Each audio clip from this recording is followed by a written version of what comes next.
ভাঙ্গায় বন্যা পীড়িত 50 শরণার্থী পরিবারের মধ্যে ত্রাণ সামগ্রী বন্টন ভাঙা সৎসঙ্গ কেন্দ্রে।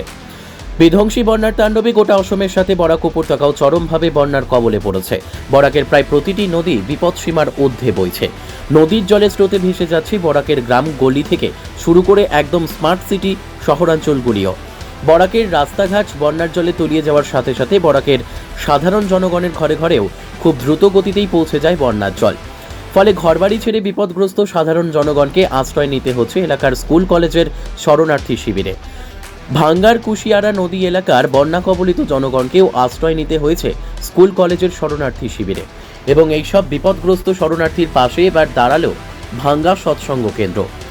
ভাঙ্গার 76 নম্বর কনকলস মডেল এলপি স্কুলে থাকা ভাঙ্গা নতুন বস্তি, সরসপুর, কৃষ্ণপুর এবং ভাঙ্গা বাজারের 50 শরণার্থী পরিবারকে ভাঙ্গার সৎসঙ্গ অধিবেশন কেন্দ্রের তরফ থেকে বানব্রত আদিত্য, নবগোপাল দে এবং বিধুভূষণ দত্ত নিত্য প্রয়োজনীয় চাল, ডাল, সয়াবিন, বিস্কুট, মশার কয়েল, মোমবাতি, ম্যাচ এরকম কিছু ত্রাণ সামগ্রী বন্টন করেন এবং তৎসঙ্গে যেভাবে পারেন বন্যা পীড়িতদের পাশে দাঁড়ানোর জন্য বরাকের সমস্ত জনসাধারণের কাছে বিনম্র আবেদন রাখেন তারা।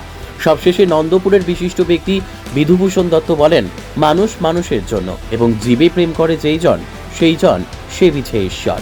এই মনোভাবনা নিয়েই আমাদের সবসময় মানুষের বিপদের পাশে দাঁড়াতে হবে।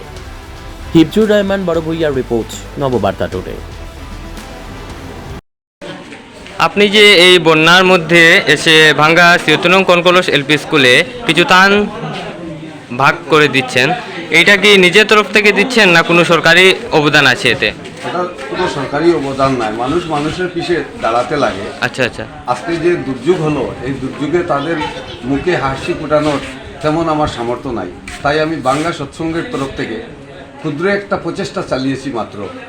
দেখেন, মানুষ দুর্যোগের সময় মানুষের পাশে দাঁড়ানো এটাই হলো মানব ধর্ম আমি মনে করি। তাই আজকে তাদেরকে সামান্য একটা ক্ষুদ্র চেষ্টা চালিয়েছি যে হয়তো প্রয়োজনের তুলনায় অনেক কম এই চাউল বলেন, ডাল বলেন, সয়াবিন বলেন বা মোমবাতি, ম্যাচ, বিস্কুট এগুলা প্রয়োজনের যতটুকু চাহিদা ততটুকু আমি হয়তো দিতে পারি নাই, কিন্তু যেটা আমি করেছি সেটা বাংলা সৎসঙ্গ উপযোজনা সৎসঙ্গ কেন্দ্র মন্দিরের